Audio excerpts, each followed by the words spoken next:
Monday. Good. Yeah. But she didn't mention anything about being there today, so.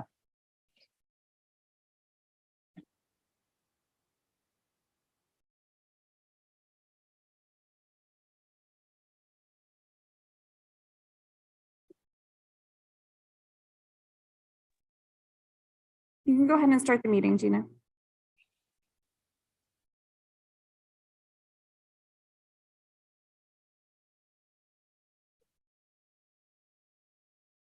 Gina, you can start the meeting.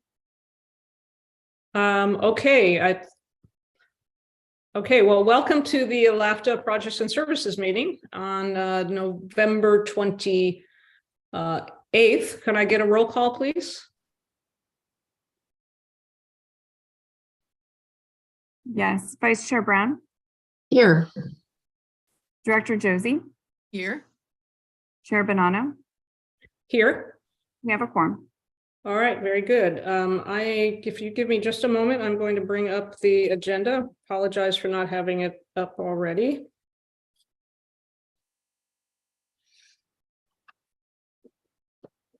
Bear with me one moment.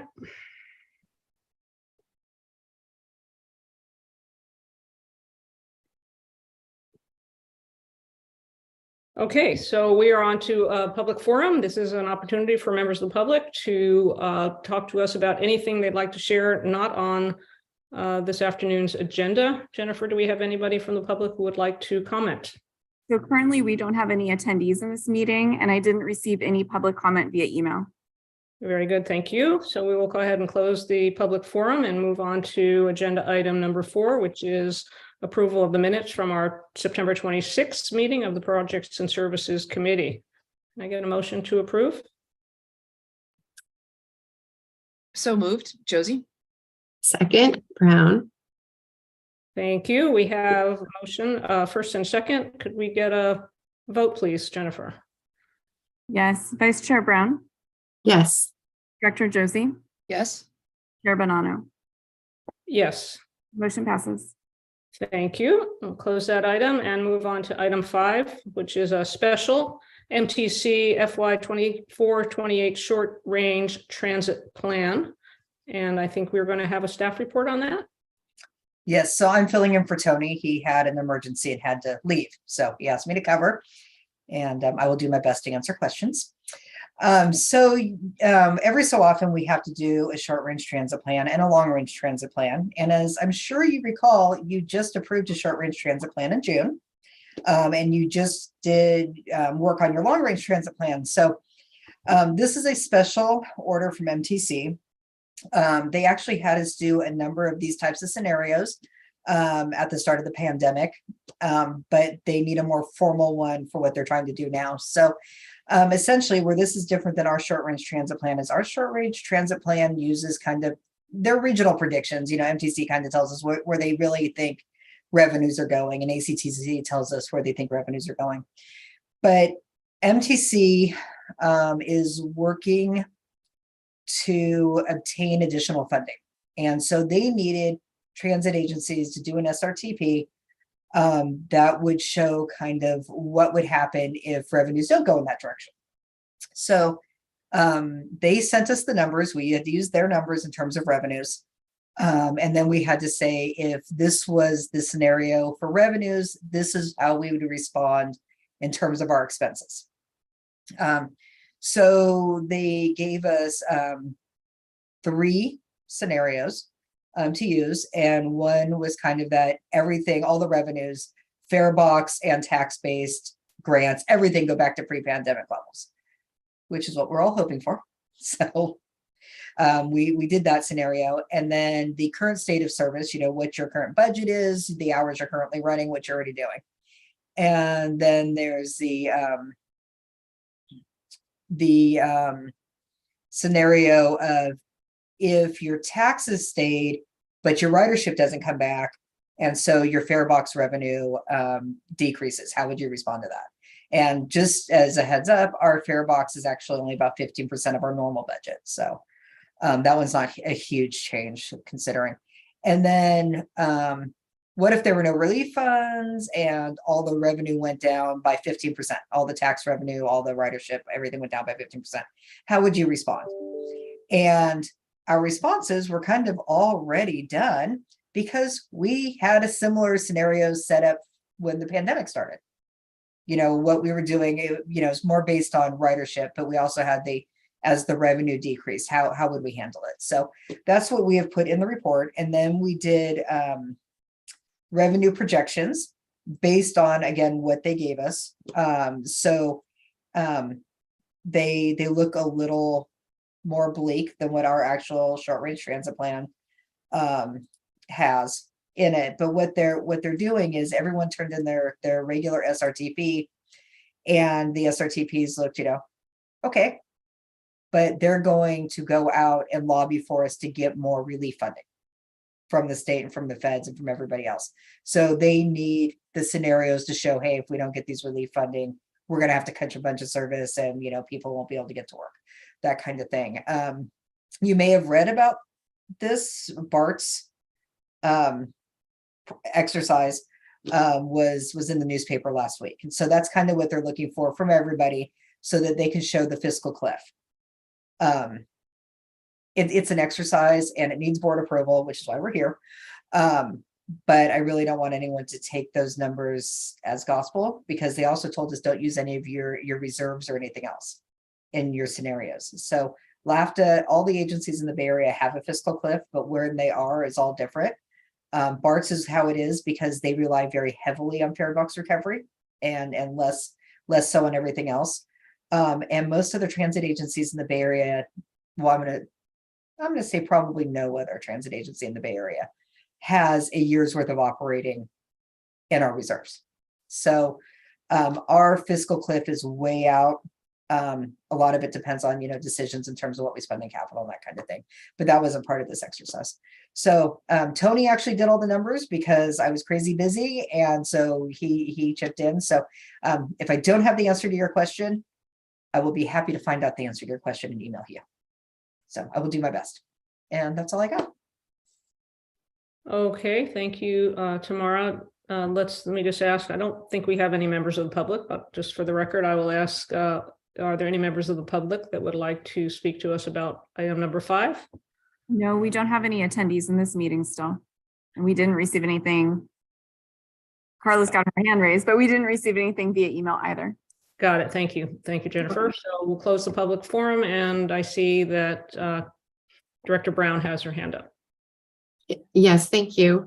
I just wanted to make sure I understand. And absolutely, I too have been reading these scary forecasts if federal funding stops for some of our transit agencies in the region.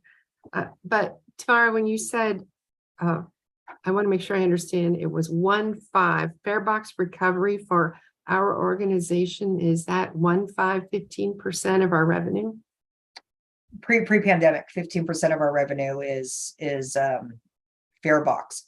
Certain routes are higher, like our Route 30 runs about 22%. Pre-pandemic, it's like 13 right now, but most of our system overall is 15%, and paratransit's much lower. Mm-hmm. Right. And okay, and then when we look at, since this is a short range plan, SRTP, short range transit plan. Yeah. Break it down. I was like, what's the P? It almost sounds like a fuel additive, STP.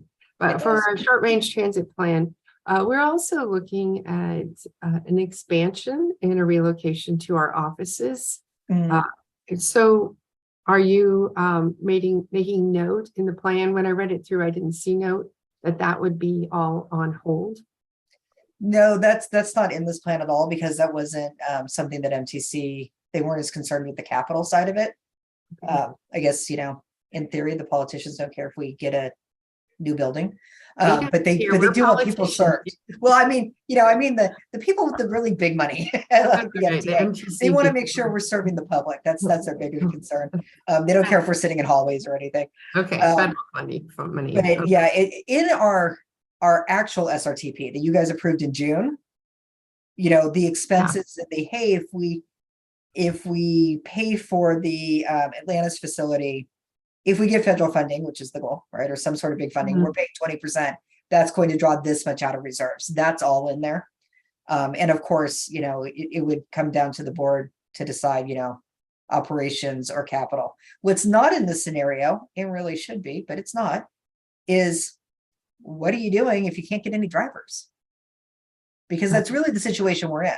Our agency has the money to run full service pre-pandemic levels, but we don't have the drivers to do it. Mhm. So they didn't, that's not a scenario because that's not going to help them get the funding. But I think that would have been actually a much more interesting exercise, at least in my Mhm. opinion. Yeah, it was in our June short range plan. Right, that we would not be able to ramp up to full service. Yeah, it's not necessarily money that's holding us back.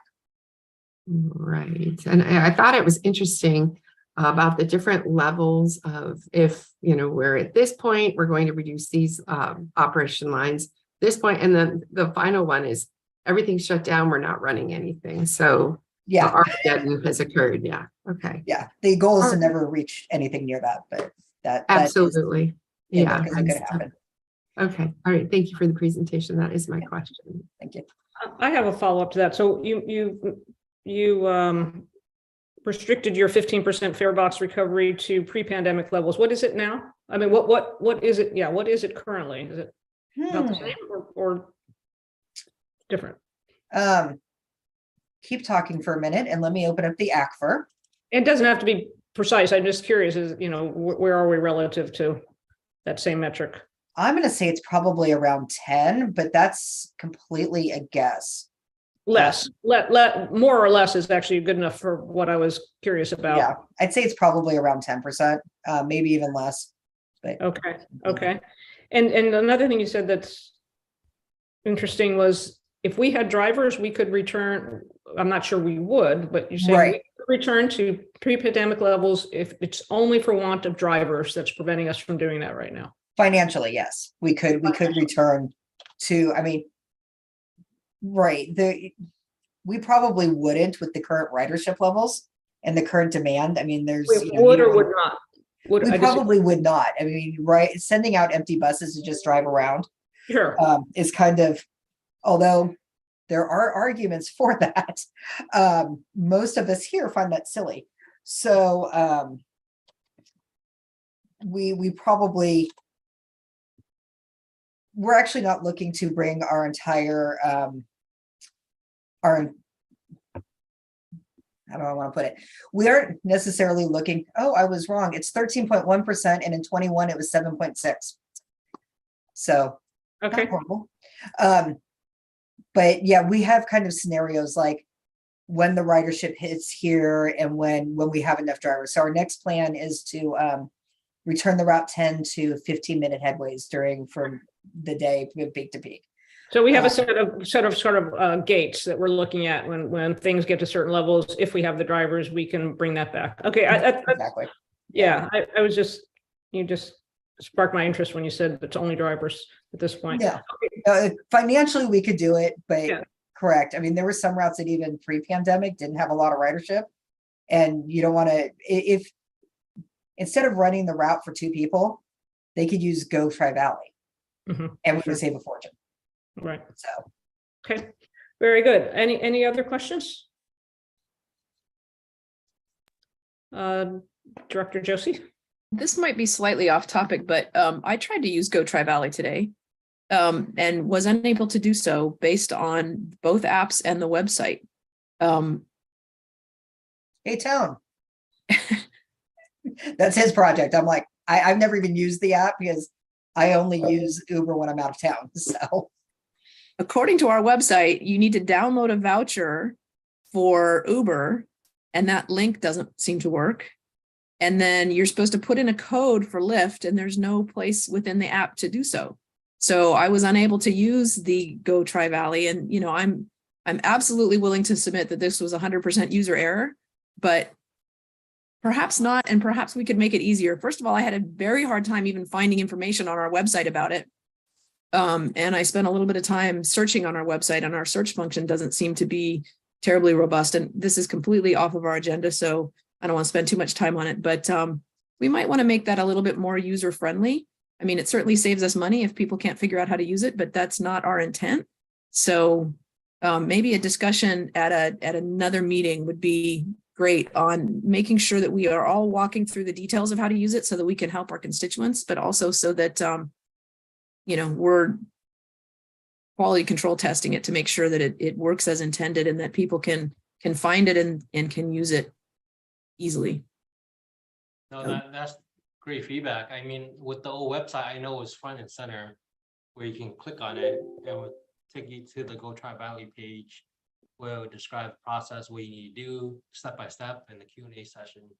But we haven't received any calls since we launched the new website. So I'll definitely go back and look to see if those are issues that our end user are experiencing. Perfect. Thank you. Okay, thank you, Tom, and thank you for that trial run.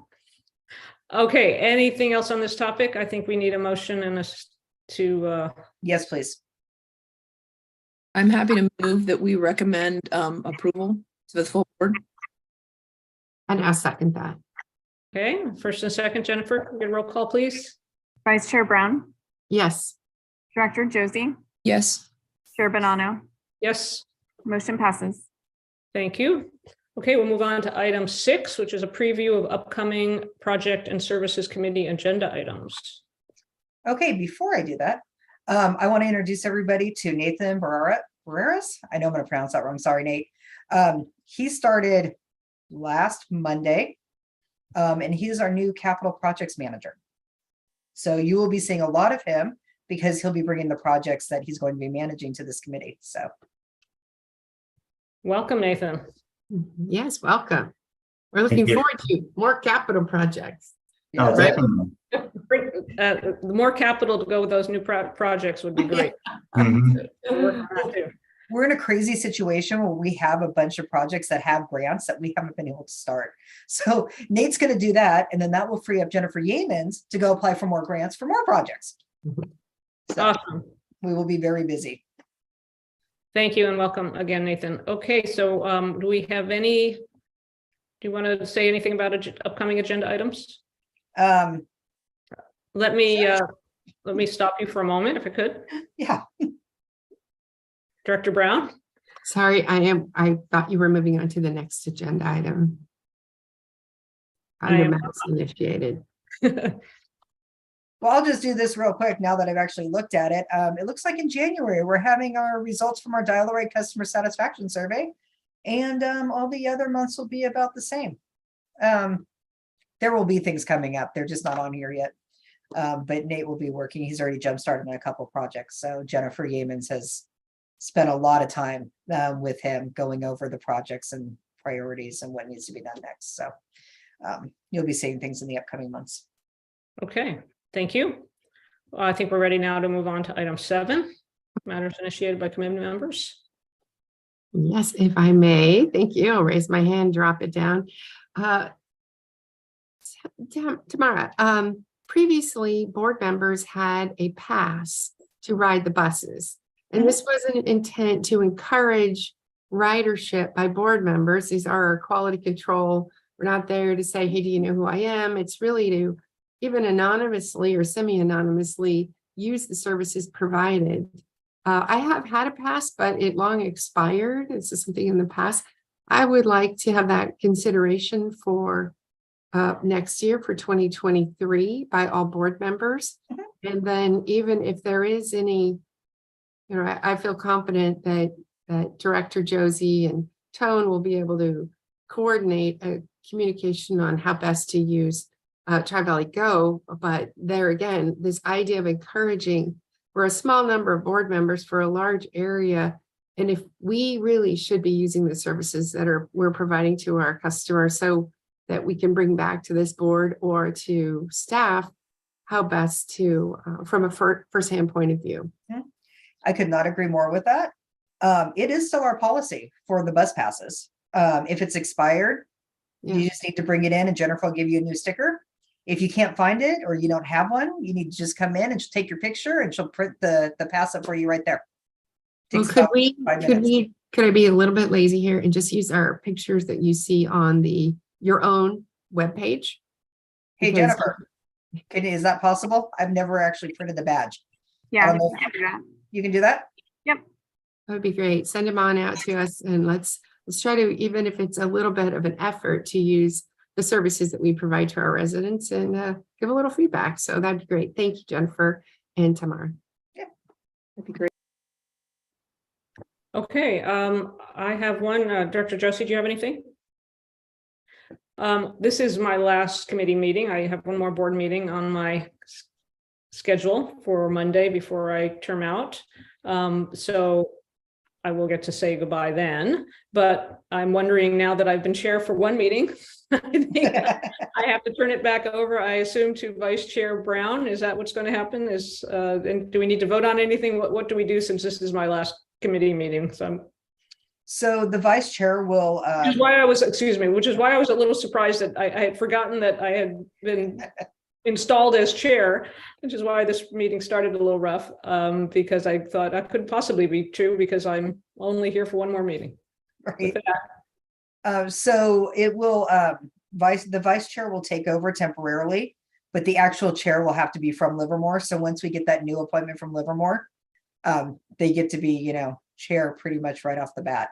Oh, all right. Well, I'll So, give somebody a warning that they're going to be up the next meeting. yeah.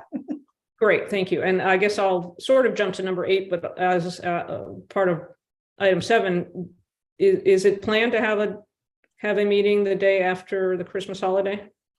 Or is it something that needs to be decided now? Usually we make it official, like the week before we send out an email saying, hey, we don't have anything for the agenda. I Got it. can pretty much guarantee that since most of the office won't be here, we're not going to have anything for the agenda. Okay, But just in case like MTC throws something at us at the last minute that they need done, we don't like to cancel till like the week before. But yeah. okay, so I'll move to item 8 then, if no one has anything else. Oh, And just, If I may, though, I agree, because many people have that Monday, because this is the day after Christmas, the Monday is the holiday.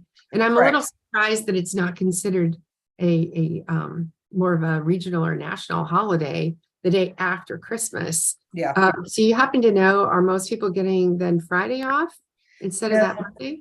So we have Monday off as a holiday. So you're right. It wouldn't be the 26th. Yeah. If we were to have the meeting, we could ask to move it to like the 27th, maybe even the week before. I'm going to be honest. I don't think the whole time I've been here, we've ever had a December committee meeting. Yeah, and the 'Cause they're just too 27th, crazy.